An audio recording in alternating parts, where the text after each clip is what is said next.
One of the most important things, whether you're building a luxury brand or you're growing a luxury brand, is understand what kind of luxury brand you are. So just like with anything, there's a spectrum. On one end of the market, mass consumer brands. On the other end of the market, we'd like to think of luxury brands.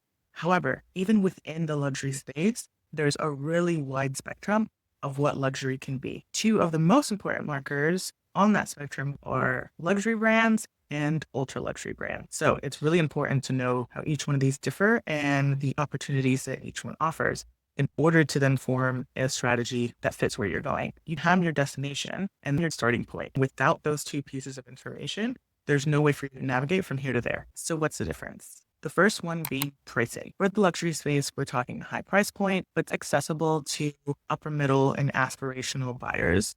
So one of the ways that you can think about this is that everybody is a luxury client at some point. It doesn't mean that you're buying luxury every single day, but if you are saving up for an engagement ring, for a wedding, maybe it's the car that you've always wanted, it just might take some financial planning. Now the ultra luxury space. These are brands, product services that are designed for high net worth individuals or billionaire clients. The pricing is out of reach for most people. Even if that's something they aspire to, it's not really accessible to the everyday person. Some examples could be a custom Michelin grade kitchen that might be placed in a mansion or might be placed in a yacht. If you're designing a kitchen for a basketball player, everything is going to be custom to a certain height.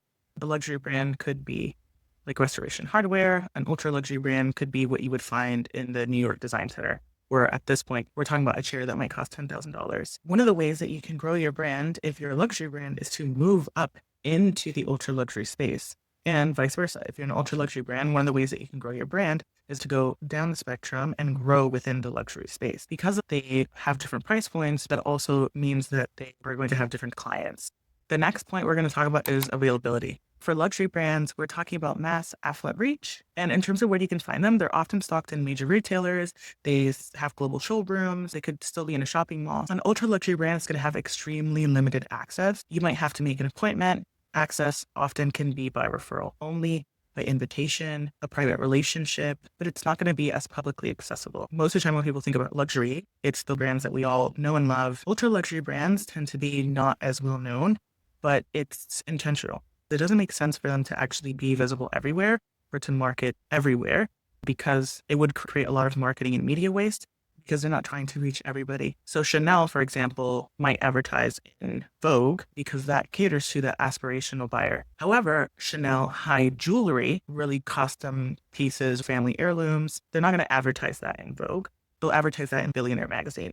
The subscription for Vogue magazine is maybe like $10, $12 a year. So in some way, you're not really paying for the magazine. The advertisers are paying for the magazine and you're covering the cost of them shipping the magazine to you. But the cost of a Vogue subscription is around $10, $12 a year. So an ultra luxury brand, it's going to make sense for them to be into magazines. They're a little bit more niche. The cost of a subscription for Billionaire magazine, it's definitely in the hundreds of dollars a year. So it's definitely a different person that is going to be receiving that magazine versus the Vogue.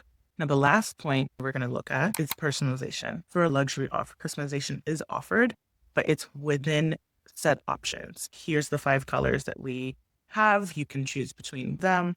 Maybe you might be able to have your name monogrammed on the piece. So you can choose to have your piece monogrammed or not. But within the ultra luxury space, it's like the world is your oyster and you are part of creating the entire experience from scratch. Experiences and offers are completely tailored to the client and no two are the same. A great example of this is Rolls-Royce, where when you buy a Rolls-Royce, you are part of this process of completely customizing the car to the standard that you want. You're not going to go in and buy a Rolls-Royce unless you buy a used Rolls-Royce.